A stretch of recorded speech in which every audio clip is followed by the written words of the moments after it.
Let's go on and off the field. First episode of season 3. Yeah. Super exciting. I don't know. It's not really that big a deal, I guess. I don't know. We just like change seasons. I don't know. That's a thing with podcasting for some reason. Like it's a big deal when you're like starting a new season. We've been trying. We had 60 episodes in season 2. Yeah. And I know you asked me, when's the next season start? I don't know. So I thought, football's starting up now. Training camps are kind of kicking off here. And the next season's rolling around. So I guess let's start season 3 with the NFL season. Sure, why not? So we're promoting this as the start of season 3. We're super excited. Strikeout beer in the house, like always. Nice. It's an RTF kind of night. Cheers.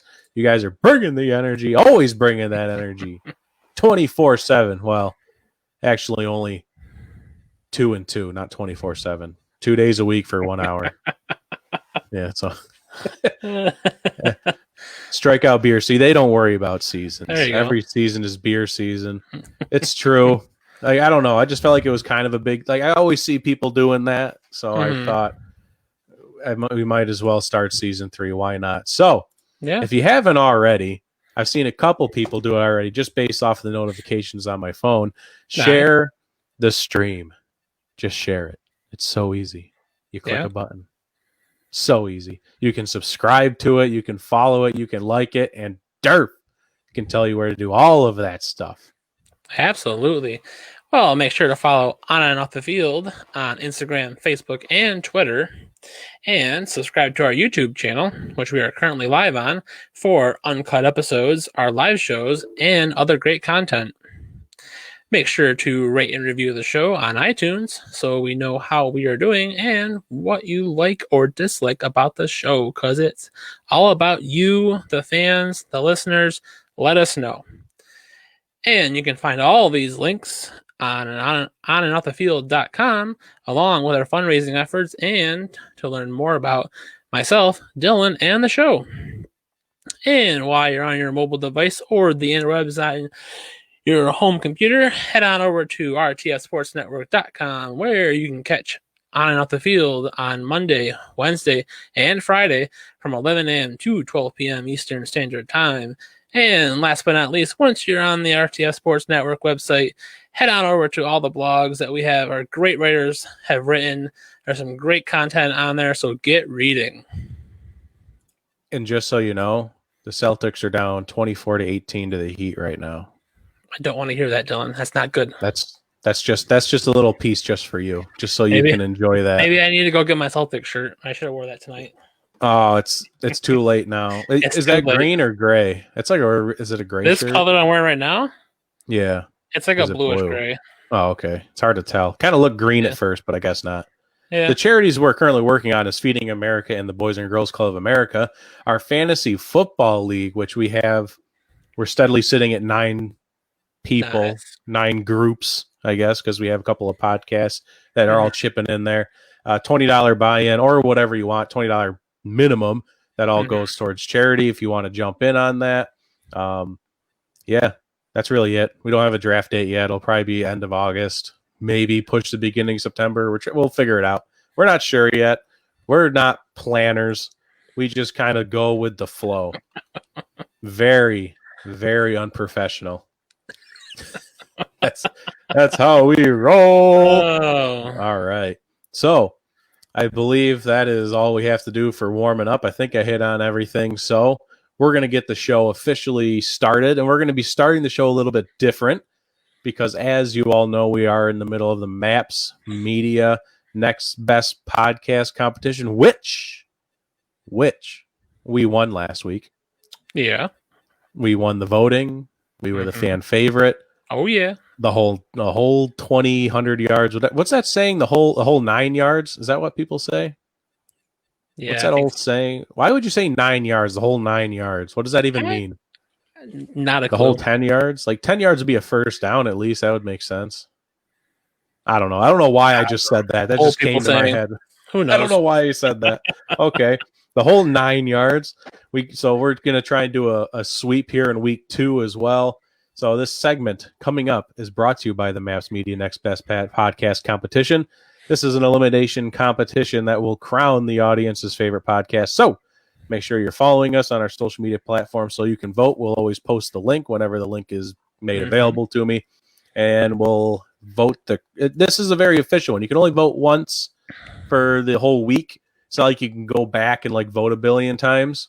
I tried, but I was able to do it like only twice, I think, from my computer and my phone. So I did the best I could. There you go. So this week's topic is storytelling. Oh, and I'm not gonna lie, I didn't know where to go. Like last week was pop culture. I was like, I don't know it. I don't know anything about pop culture. This week's storytelling. I don't know what kind of story. I was honestly planning on just like bringing the baby up here, and I was gonna read her a story. And I was like, oh, people will think that's cute. That's kind of like, that was kind of cheesy. So I thought this was better. So real quick, Fred and I, we're going to tell you the story of like how we got started with sports and then sports podcasting and like how on and off the field came together. But we have a special guest coming on here in a moment where he's going to tell his story, and kind of, I'll let him tell his story how he wants to tell his story. But we're really excited to have him on. But just real quick, actually, let me get this over. And our guest is Matthew Benz from Twist Sports Talk. What's up, Matt? What is up, boys? I'm here, man. I'm the storyteller, the main event. Really, I'm the opener for you guys, but it'll be all right. It's the best opener we could possibly hope for. Oh, because, like we were just saying, I didn't know where to go with storytelling. Oh, like definitely. These categories are tough. It's so unique. So I'm just glad you're here to help bail us out on this. Yeah. So explain to me this competition a little bit, boys. What is that all about? Oh, I'd love to give you the details on this. So this is Maps Media. I don't know what MAPS stands for, but it's Maps Media, put on by Lise Winnie. I've known her from Millennials Anonymous podcast. She has a great show over there. So she's putting this on. We just kind of jumped in on it. I saw her post something. I was like, we want to participate. She's like, okay. So here we are. And she gives us a topic every week. We do this little segment here. And then we tell her, this is the portion of the show you want to listen to. And This is what people vote off of. Awesome. Well, let's get you another W then. So basically what you want me to talk about is a little bit about how I got into Twist, the Week in Sports Talk, but how I kind of got into doing the podcast in the first place. Is that right? Yeah, man. You tell your story, and I'll even give you the screen. Ooh, the big screen. Here we go. All right, guys. So once again, my name is Matt Benz. I am a co-host for Twist, the Week in Sports Talk, which is affiliated with RTF Sports Network. I also am the host of Benzy's Bit as well, which is on RTF Sports Network as well.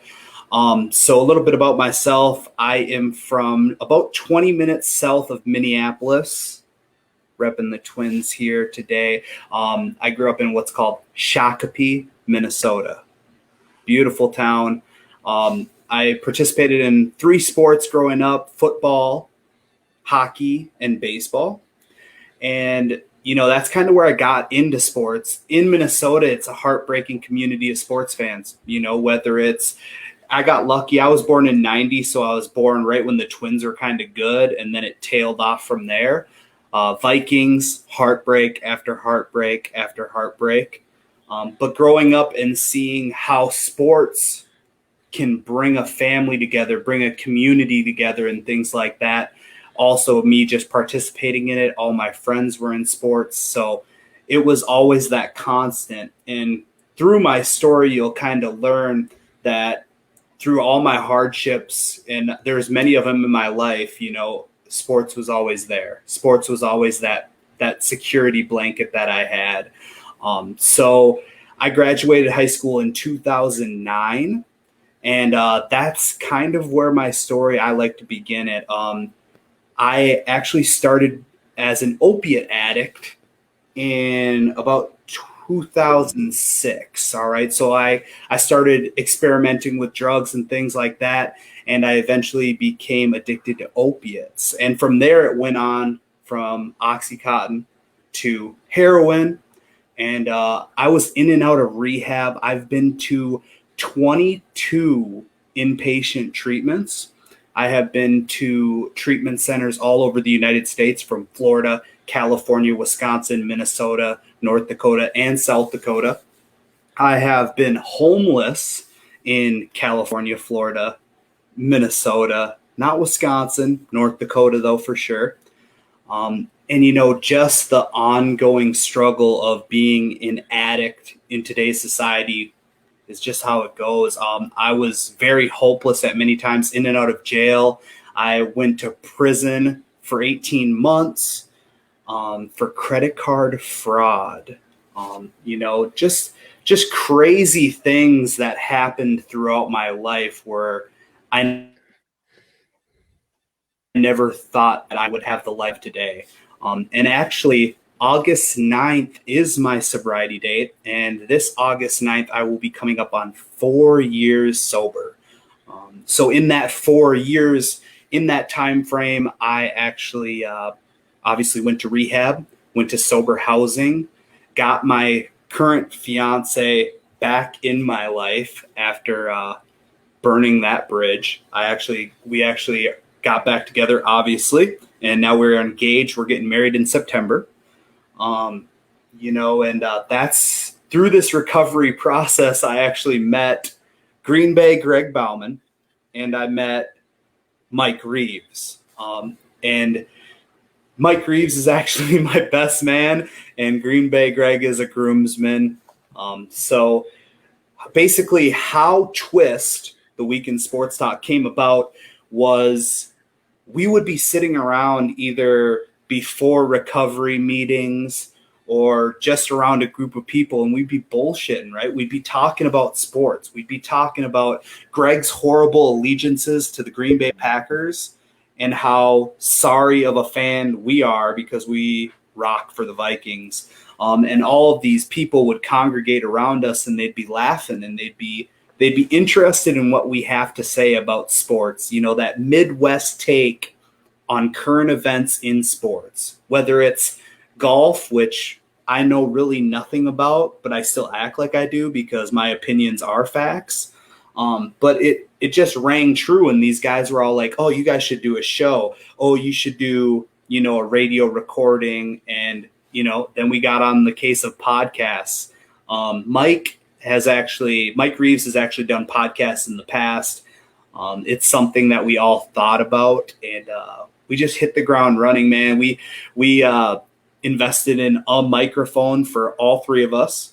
We invested in a garbage Logitech webcam to put on his desktop computer at his work, and we just ran it from there. And since then, I mean, we're going on, God, I can't even remember. I think it's high 20s episodes right now, and we have a pretty good following. I mean, over 1,000 people like our page.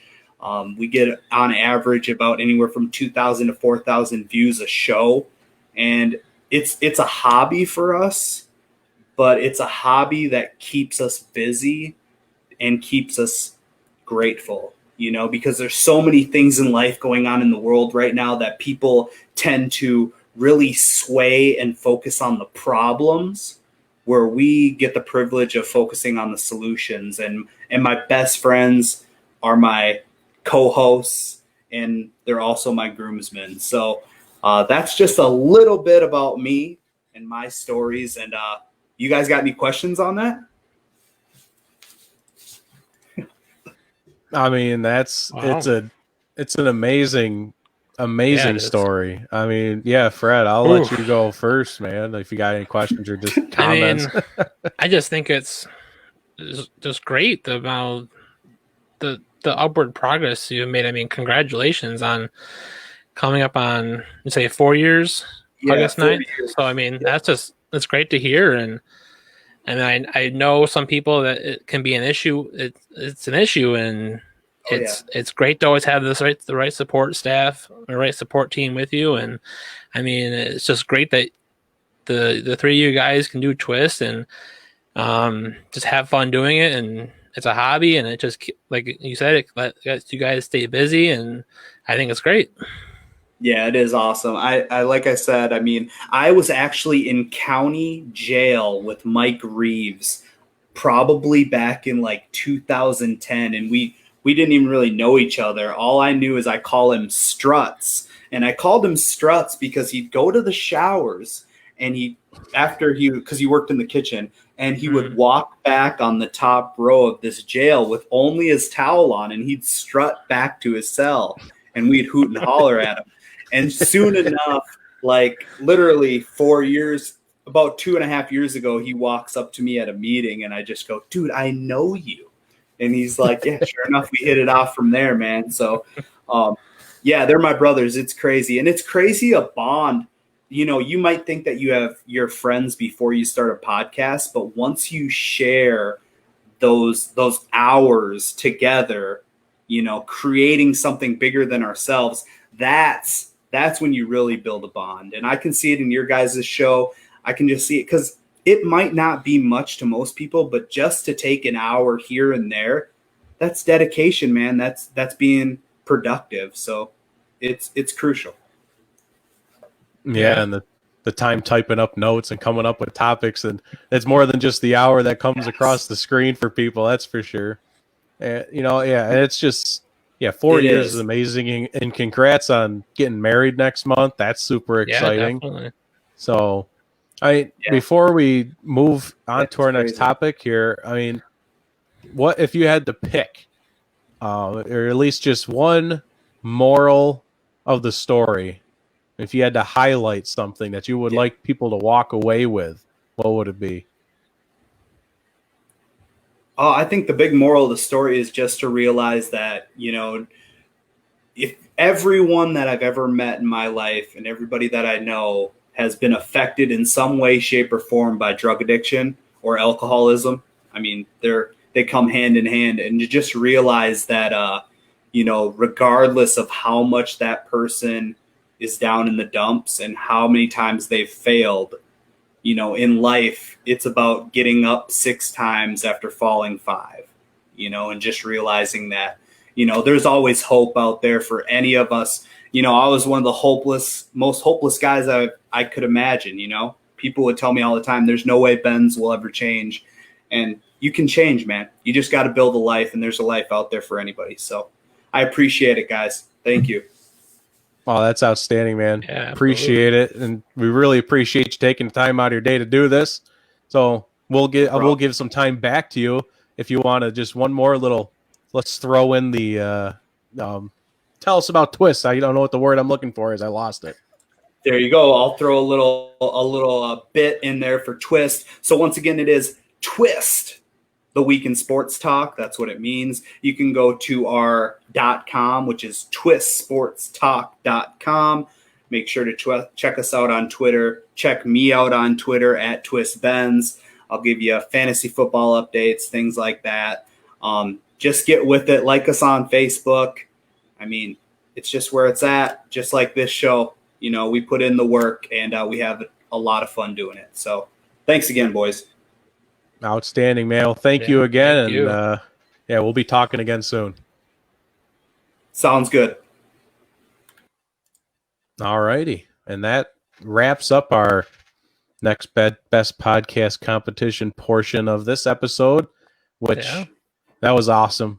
That was awesome. I mean, I love Matt. I love Twist. I love all the Twist guys. And I just learned that apparently Twist stands for the Week in Sports Talk. I did not know that previously. So, you know, that's good to know moving forward. Yeah. There you go. And I just noticed for the first portion of the show, our ticker was not going, but that's okay. That means the eyes were on Matt, which is good. Yeah, definitely. All right. So we have, there you go. He just typed it for us. Twist Sports Talk. There's your website. Go check them out. Like them on Facebook. Like them everywhere. Plus Benzy's Bit. It's a good show he does just himself there. Lots of great stuff. And on the RTF Sports Network. So let us move forward.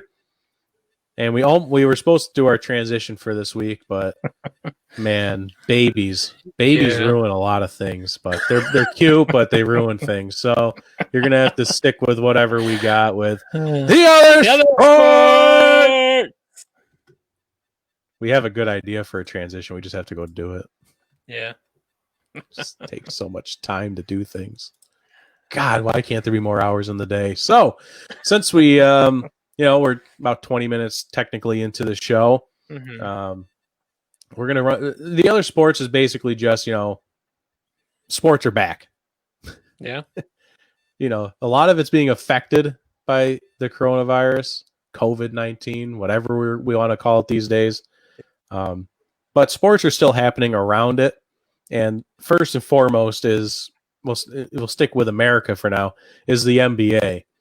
The Lakers got done locking up the number 1 seed in the West, which was pretty much expected. I mean, I think everyone knew that was going to happen. They didn't need a lot to clinch that seed.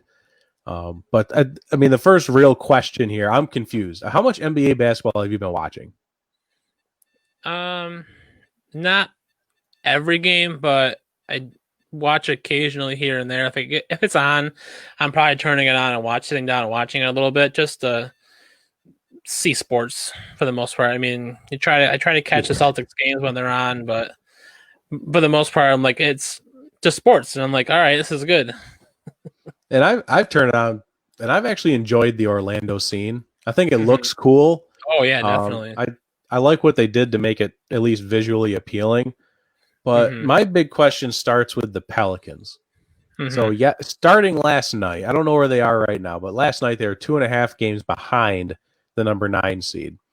And what really put them there was Zion. They're playing him on limited minutes. So in the first game, it was a close game against, I don't remember who they're playing. And Zion already played his 15 minutes. And it was a close game in the final minutes there of the fourth quarter. And Zion wasn't allowed to come in. And then game 2 comes rolling around, and it was a blowout to the Rockets. That was an exception. And then they play against the Grizzlies, and it's a close game in the fourth quarter. But this time, Zion played down the stretch. He played pretty well. I tweeted out that there was a couple of defensive switches that confused him, and I think he had about 9 points dropped on him in 5 minutes that I watched. It wasn't pretty. Yeah. But they let him play down the stretch, and he got hot as he continued to play, and the Pelicans end up winning. So, what are they doing? Why the change of heart? What are they doing with Zion, where it's just we're not going to play him game 1, game 2, blowout, game 3, play as much as you want. What changed? I don't know if you. Well, I know they've been limiting it to a lot of load management with his injury coming back and just not overdoing it so you get the longevity out of the player.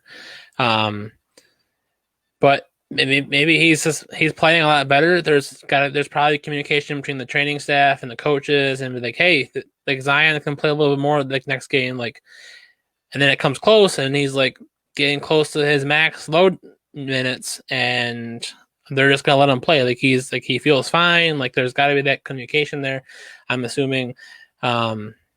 So that's probably what's happening. I mean, obviously they're trying to get into the playoffs, and at some point they gotta be all right, Zion, you gotta just stay in there and try to win the game for us. But it's definitely interesting that they were so strict on his minutes the last 4 or 5 days, and now they've kind of just gotten extremely loose with how they manage it, and then to say, here, go play and try to win us the ball game. Right. Yeah, it was that change of heart. After they lost their first 2 games, they realized there's only so many games to get us into the playoffs. They're just allowing him to play now. Right. I don't know what might change next game. If they have a big lead, will he sit? Probably, I would assume. But right. Just to update on your Celtics, they're down 45-36 now. With 7:10 left in the second quarter. There's your Celtics update just for Durf. The Knicks aren't there, so I don't have to worry about it. Yeah. But one team that is doing very well is the Suns. They are now 3-0 as they've been in Orlando. And Devin Booker hit the game-winning 3 over the Clippers earlier this evening. So Nice. 3-0 Suns. I don't know how far back they That's... are from the 9th seed.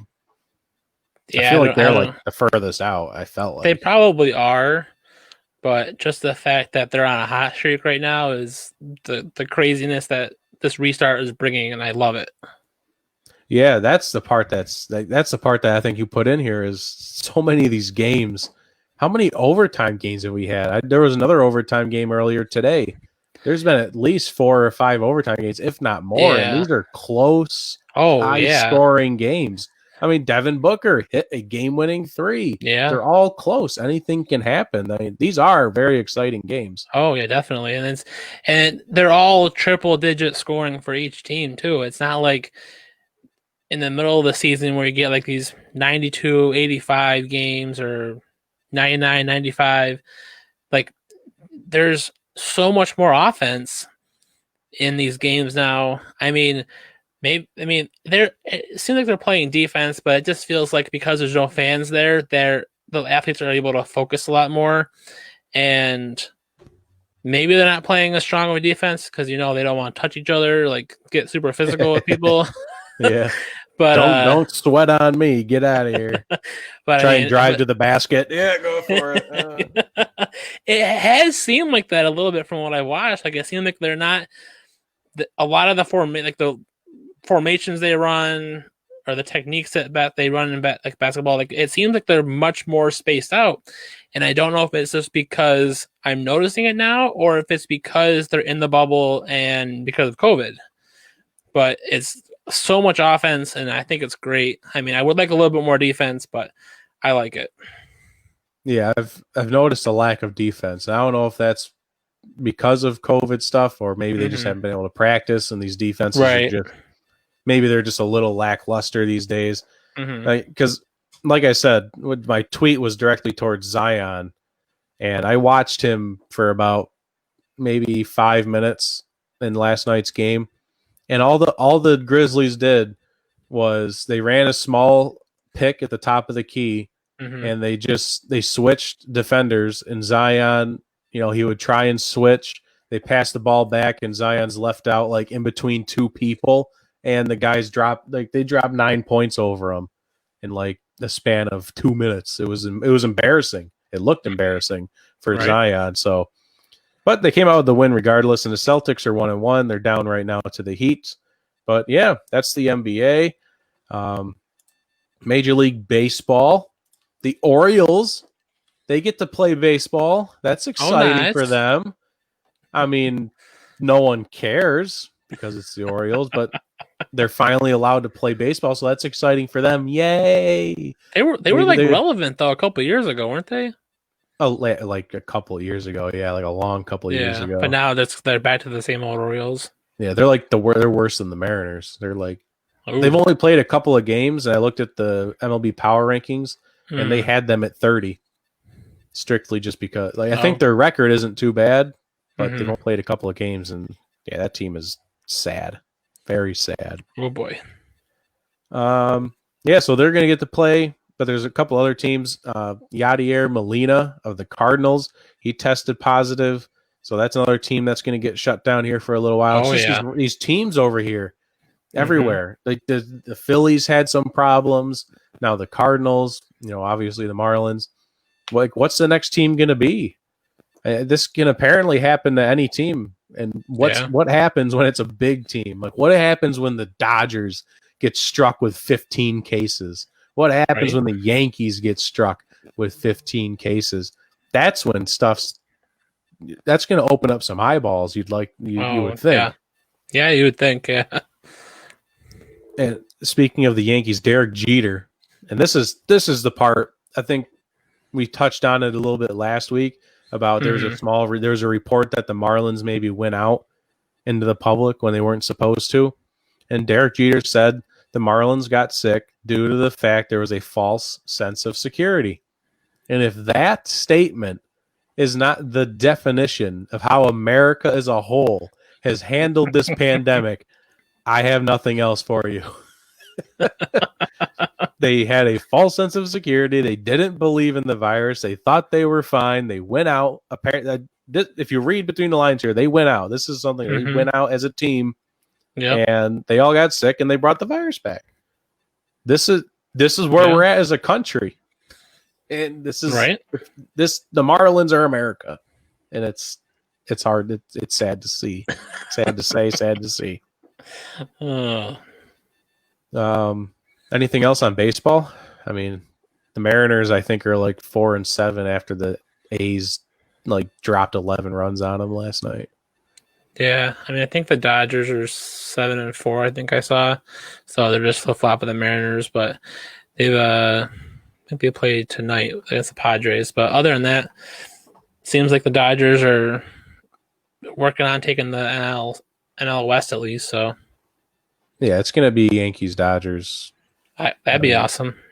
I mean, if I gave you Yankees, Dodgers, or the field to win the World Series, what are you taking?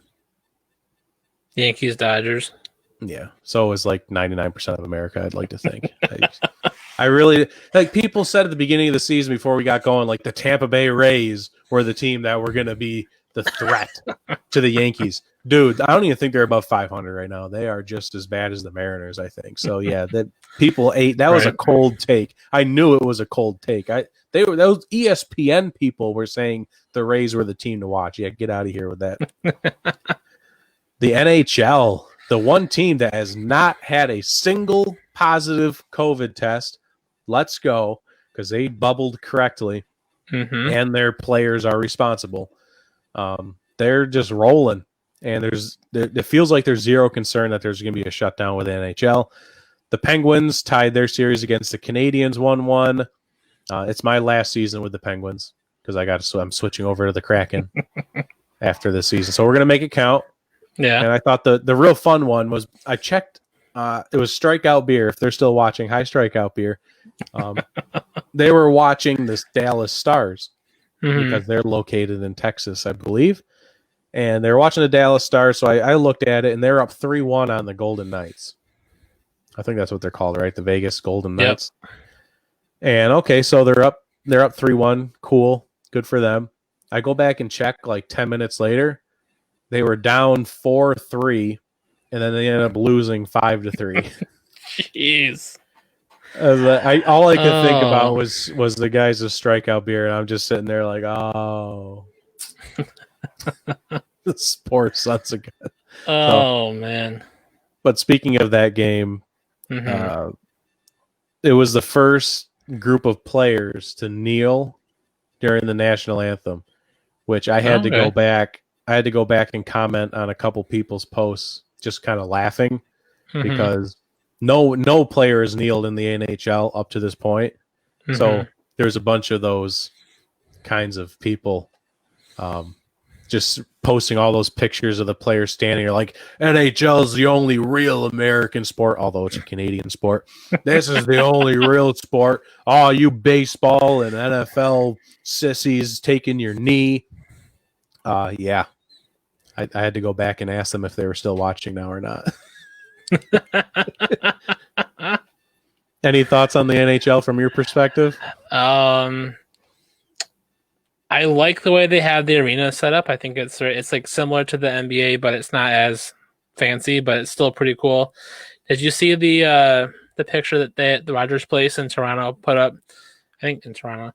That it was like tonight's attendance 0. I didn't see that. So that was pretty funny. But did you see the highlights for the Avalanche game last night? I did not. So I can't remember who they were playing. But it was like the big news highlight, like crazy scoring. They scored with 0.1 seconds left on the third period. Oh, I saw that picture. I didn't know what insane. The team, yeah, 0.1 up and across. Yeah, it's insane. And people that and just shout out to all the coaches out there that say play till the whistle blows. That's why. Yep, third period, 0.1 seconds. Yeah, there you go. Yeah, I remember seeing that now. Didn't know what the team was. That's funny. Yeah. All right. And then one last sport. XFL. Yeah, baby. It's back. It's not officially back, but an investment group and Dwayne "The Rock" Johnson have bought the XFL for a measly $15 million. That's kind of shocking. I know they went bankrupt. That is very shocking that it went that low. Yeah, 15 mil is like you get like a lot of these people that buy things. Like people sneeze $15 million and they're like, yeah, okay, fine. Like The Rock probably had that in cash on him. Right. So the real question becomes, they just bought it. A lot of questions have already been asked, like who's going to run the league? Are we going to have a 2021 season? Which you cannot. I feel like you can't plan for 2022 because you don't want to plan for 2021 and we still have a virus issue. Right. I feel like this should be a 2022 plan. Get your teams together, get a good draft together, make sure everything's running well, revisit the rules. And I think a 2022 season would be amazing. Yeah, I completely agree. They should aim for 2022, not only just because of the concern with the pandemic and beginning of 2021, kind of rebooting its presence in the countries or in the world actually, but just the fact that college football is kind of on the line here. Like if for some reason college football goes to the spring, now all those players that could potentially not be drafted by the NFL that come to the XFL, now you don't have them because they're still playing college ball in the spring or delayed, or I think there's a better opportunity to get more quality players if they aim for 2022. That's a very good point. Yeah, and as soon as you're about to bring it up, I was like, I know what he's going to say because that's an excellent point. That's very good. Yeah, because you don't know what kind of sports are going to be pushed on till later. Because not only with the players, I mean, even if you have players by 2021, I mean, they could interfere with other sports. They could interview ratings. And as we know, in the first season of the XFL is very important. You cannot have your ratings affected by anything. Right. So they have to make sure that there's only spring football going on. Who knows? I know the NFL has had plans for pushing a season till later in the year if craziness happens. You never know. So the XFL is back. It's alive. It's bought. Hopefully it becomes a successful product someday. Just make sure Jim Zorn is not the head coach of the Seattle Dragons next time around. Please. No one wants that. All right, we're going to move on to NFL news. Yeah. It's not too much going on in the NFL. Training camps are starting up as we said earlier. Players getting put on their COVID-19 lists, which Gardner Minshew, the jockstrap king, was put on the COVID-19 reserve list for about 2 days. Then he was taken off, and he tweeted out, "I never tested positive, or I never contracted the virus. It took one look at me, and it ran away." The jockstrap king, everybody. Oh, yeah. See, I've been saying, like, Chuck Norris jokes are dead. They're Gardner Minshew jokes now. There you go. Gardner Minshew contracted COVID-19. The virus had to quarantine for 14 days. Oh, man. That's what we're doing now. That's what we're doing. The NFL players that are passing on the season due to COVID-19, their opt-out period was changed to this Thursday. It was originally agreed upon that it was going to be August 10th was going to be the opt-out date deadline, but now it is this Thursday, the 6th, and players were not happy, as you could imagine. Oh, I'm sure, yeah. Players were very loud coming out and saying that's a load of crap, but I think it died down after they realized the details of why the deadline was changed because there was a give and take. They couldn't just obviously say, now the deadline's Thursday. They agreed upon this new portion now that the NFLPA brought forward, that players can be punished and teams can be punished if they are going out in public. They basically took notice of the Major League Baseball players going out and bringing COVID back to the team. Right. And there's no punishment. Like what the MLB didn't think about this. Right. You can't just be like, hey, you went out in the public, Lou Williams for the NBA. Like, we can't fine you because we didn't put that in the agreements that we could fine you. Mm-hmm. So the NFL took notice, and now they could be suspended and without pay up to 4 weeks. Wow. 4 weeks, up to 4 weeks. For attending an indoor nightclub, unless players wearing PPE and there's no more than 10 people in the club. Attending an indoor bar, same thing, PPE or 10 or less people. House gatherings of more than 15 people. Attending indoor music concerts. You cannot do indoor music concerts or any concerts whatsoever. Mm-hmm. Attending a professional sporting event, except obviously the NFL because they have to play. Attending an event that is prohibited by the state and or a local regulation, executive order, or a law implemented due to COVID-19. So if you go out in the public without a mask and there's a bunch of people there, guess what? You're going to be suspended. And the NFL's put this in place now. And the NFLPA agreed to this because the players want to feel safe. And this is one way. This is one way to do it. Yeah, I mean that you have to be that serious about it. And it must be just not Boston's night tonight. Must be There's your update. Are they sitting somebody, or is Tatum even playing, or Kemba Walker playing tonight? Come on, it's just a bad team. Hey. Going back to NFL here, your thoughts? I mean, I think it's great that the NFL is taking it this serious, and that even though they moved it up the deadline to opt out, but the players actually yes, they voiced their concern, but they also kind of realize, hey, this is what's going to make us safe. The MLB did it all wrong. They were the first league to do it without a bubble, and it so far they fell on their face, and it's failed terribly for a lot of teams on the MLB. And I like this. I like that the NFL is taking it serious like this, telling the players, no, you need to be safe. You need to follow proper procedures. And if you don't, then there's going to be penalties, whether you're going to be suspended, fined. There's a penalty. There's a repercussion for their actions if they're not following correct guidelines, and I love it. Yeah, and the MLB did everything wrong because no bubble and there was no guidelines, no punishment for the players to do whatever they want. And then the NBA at least had a bubble, but they didn't have really anything in place to punish people that go out in the public.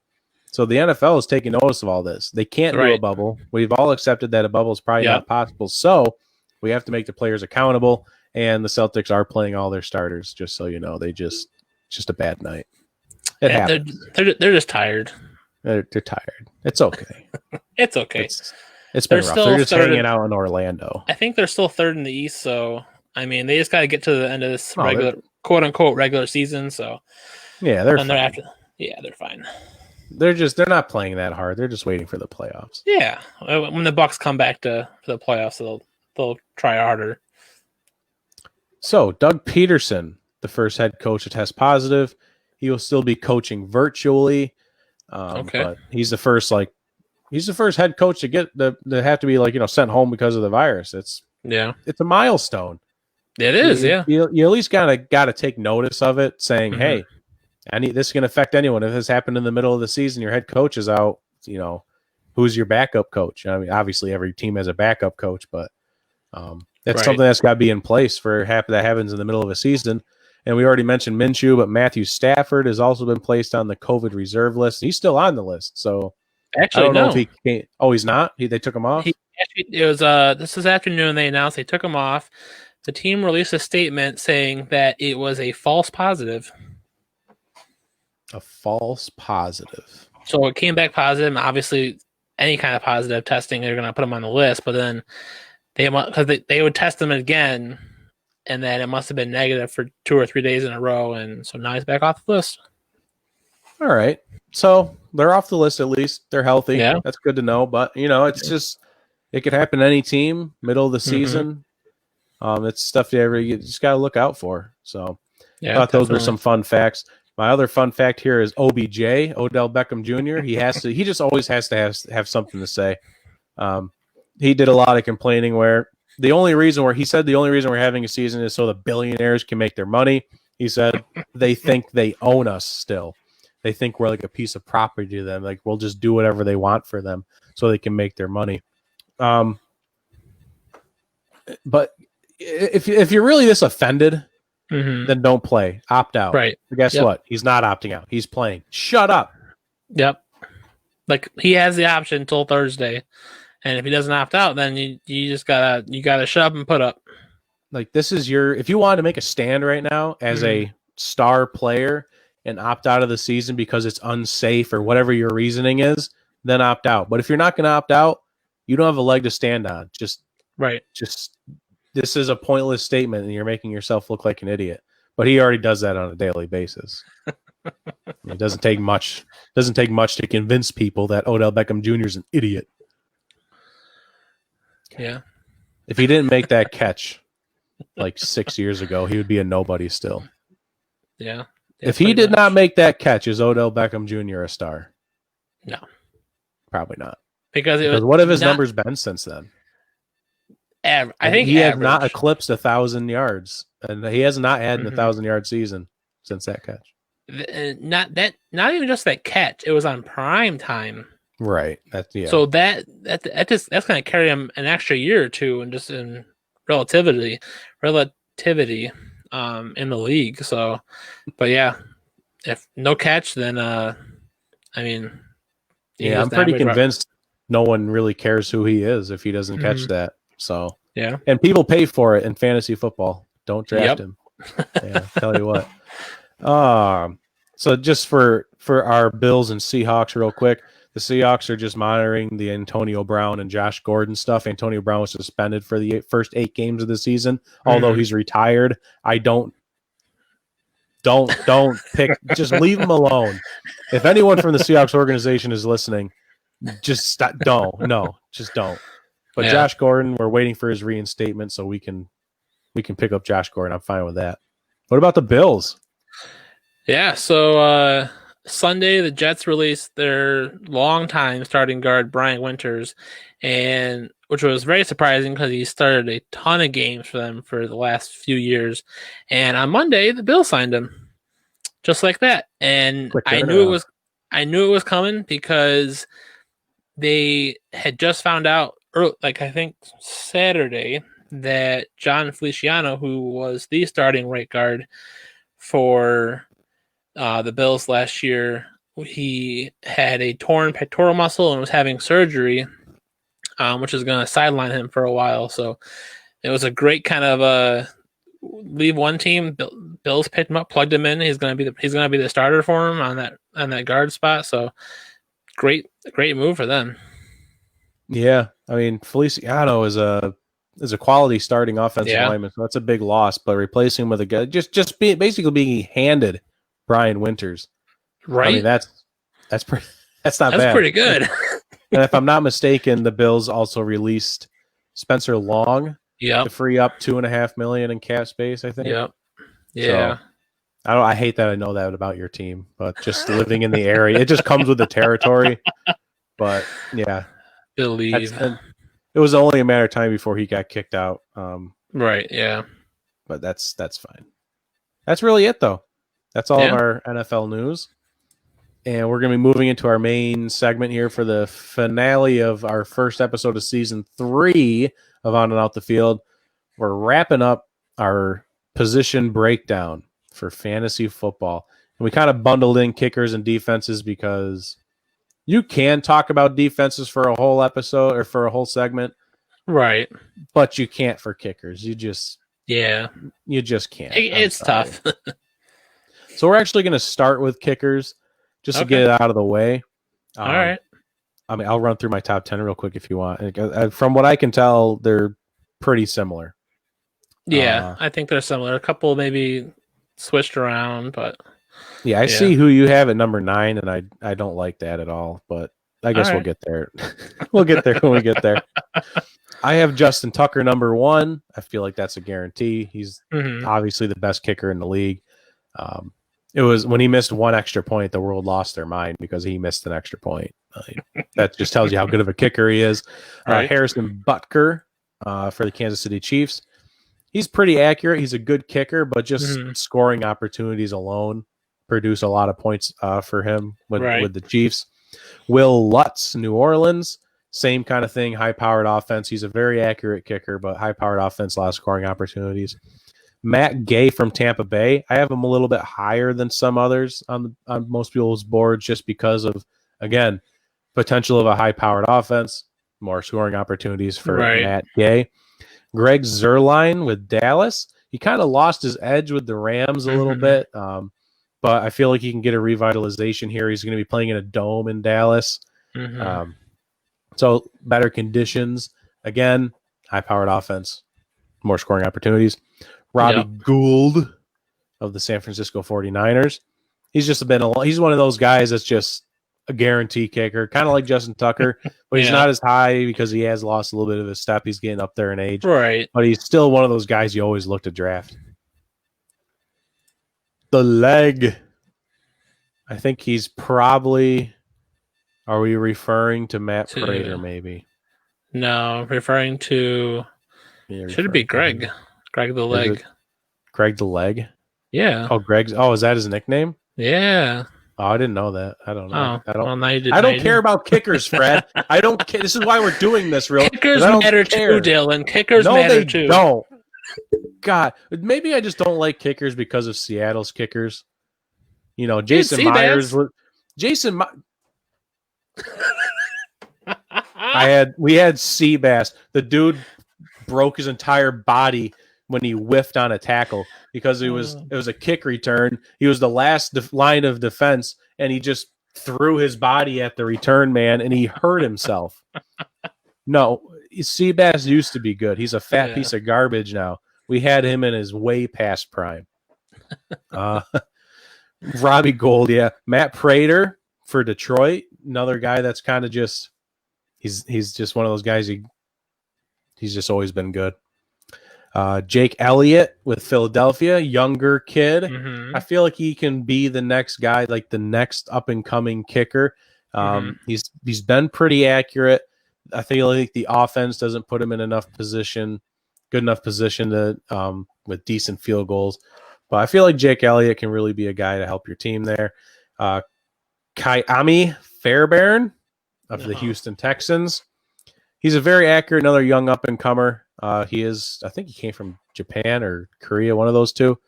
Kind of a cool kid. And then another Japanese fellow, Young Ho Koo of the Atlanta Falcons. Just two younger kickers. They've shown potential. I think Young Ho Koo is a little less accurate, but that comes with Atlanta's offense. Not again, kind of like Jake Elliott. If the Atlanta offense can put him in better position, I think he could have a breakout year. So go ahead with your kickers. All right. Well, I agree with you with Justin Tucker at 1. Legatron all day.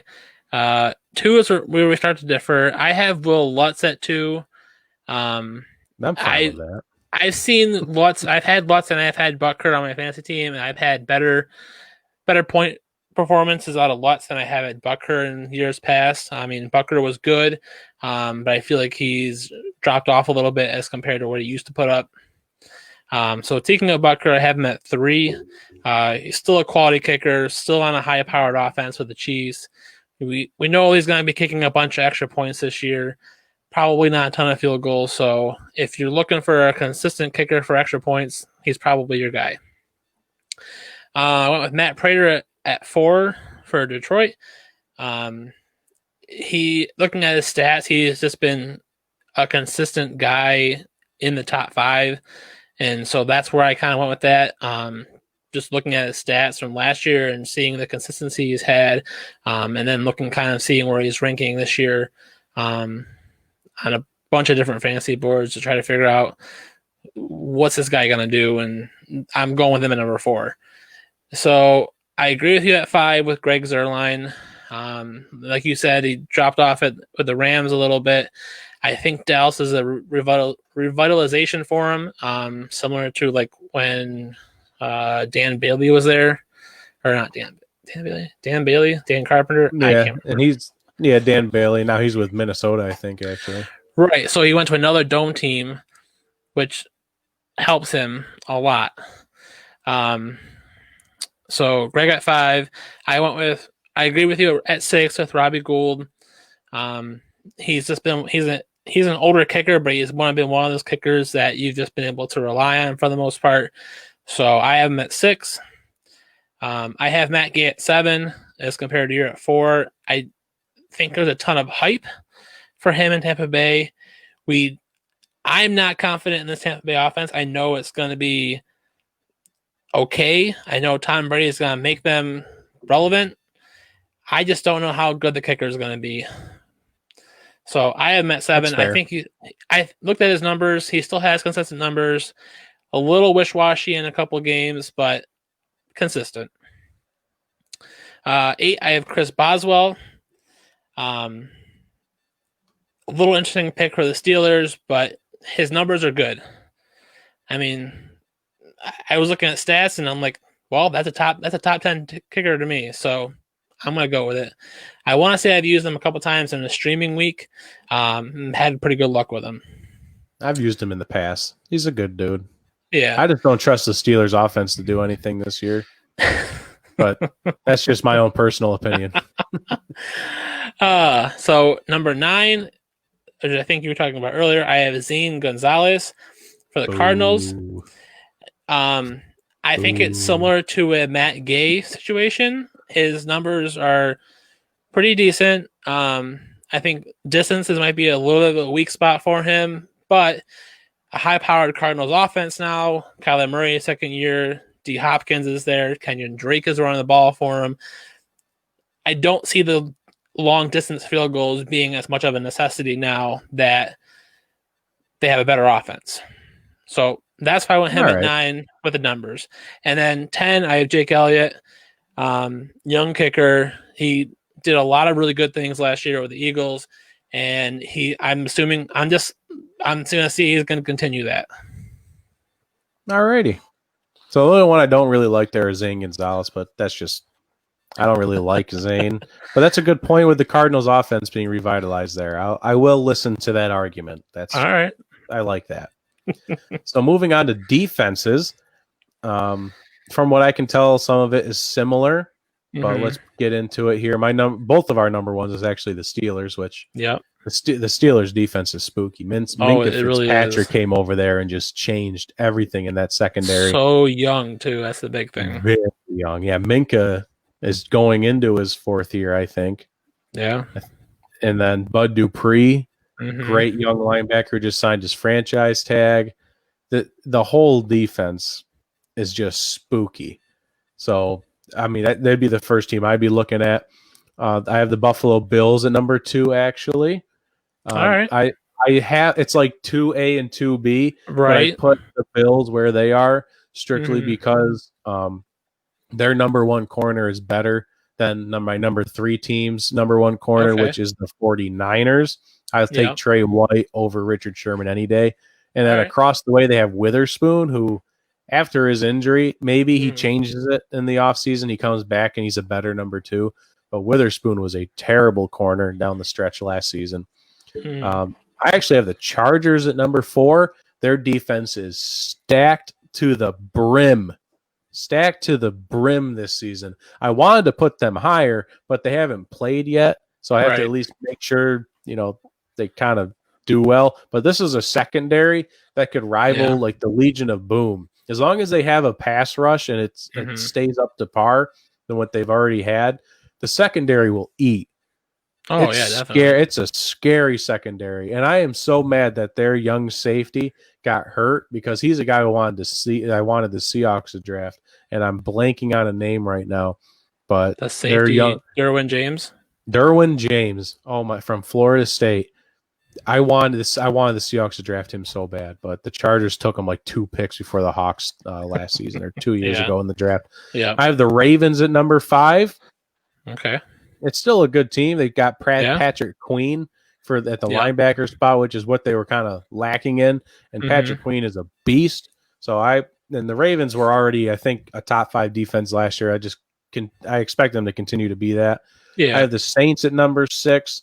They just have a lot of good big names. The secondary is a question mark, but the front 7 is stacked with players. But we always see those games like with the 49ers. I mean, right. They get past. That secondary sucks. Yeah, but they get a lot of sacks. The Vikings at number 7. I that could drop this year after they've had some trouble getting Everson Griffin back, and I think they've had a couple of the corners drop off for COVID. yeah, They've opted out of the season, so that could be an interesting spot this season. That's another thing with fantasy you got to keep an eye on is who's opting out of the season, like Damian Williams, the running back for the Kansas City Chiefs. right. Now you got to look at the rookie running back there. So it's something to always keep an eye. I had the Bears at number 8. Mm-hmm. I don't know. I don't know why I have the Bears at number 8. I feel like that defense is still good. Like Khalil Mack is still a top tier defensive player. Mm-hmm. It's just the offense. The Bears are on the field for most of the game because the offense can't stay on the field. So that's where they struggle a lot. But they still have Eddie Jackson over there, if I'm not mistaken. Mm-hmm. It's a team that has a lot of potential if the offense was worth anything. Mm-hmm. I have the Chiefs at number 9. A lot of people digged on their defense. I'd say they're just barely outside of the top 10 with talent, but their turnovers that they can produce. Tyrann Mathieu is a great turnover machine there if he stays healthy. I think that's where you can get your points from, but I think they kind of make up for it with their lackluster pass rush, which is an issue. Right. Yep. And then I have the Patriots at number 10. I really didn't even want to put the Patriots in here at all because of all the players that they've lost this offseason, but they at least deserve to be in there after being the top defense last season. Yeah. Definitely. So, I mean, I agree with you at number 1 with the Steelers. I think it's a no-brainer, young talent there. I actually have the 49ers at 2 based on stats. I mean, you said it's 2A, 2B. They're just a great young defense, getting better, which is very similar to my number 3 pick with the Bills. I went with 3 for the Bills, and that was probably my ceiling at the moment for them, mostly because they're fantasy-wise, they did not do super great last year. I want to say they were 13th in fantasy last year. So, like, real life defense, they're really good, but when it comes to fantasy, it's a little bit of a struggle.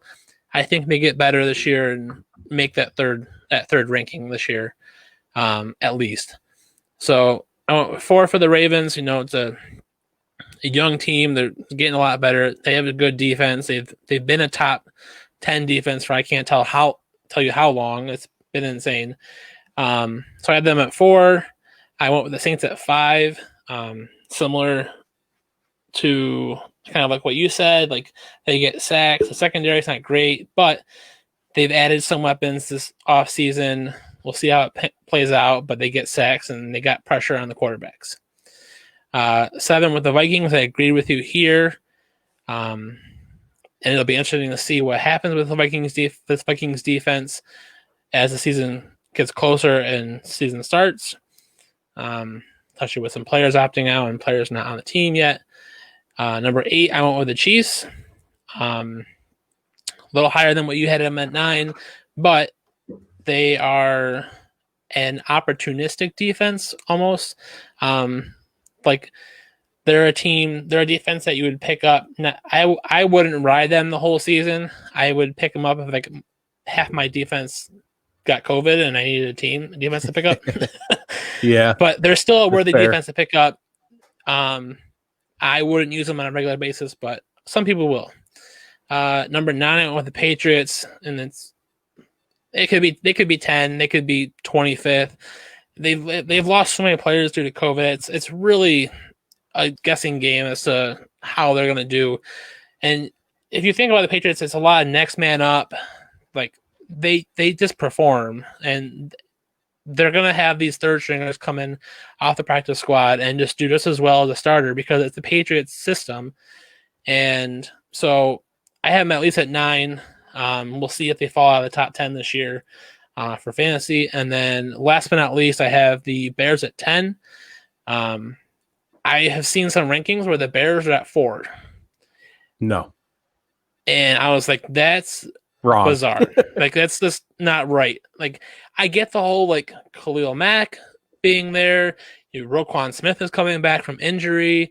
Eddie Jackson is there. Like, there's potential, but the Bears defense plays way too long on the field on game day because the offense can't support them.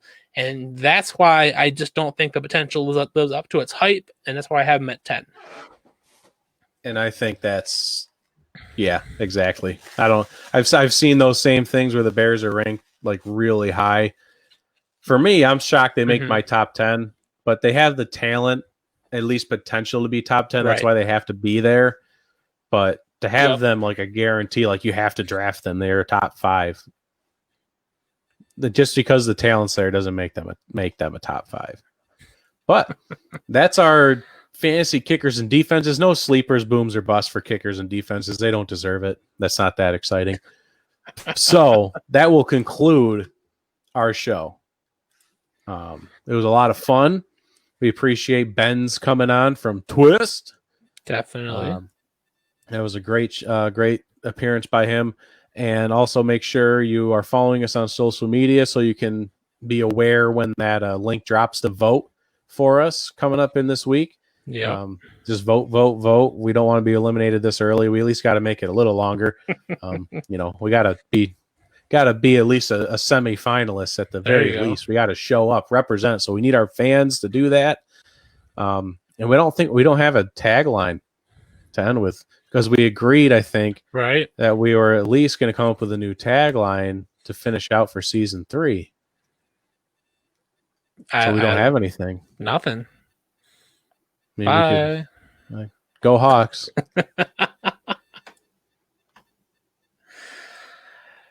Yeah.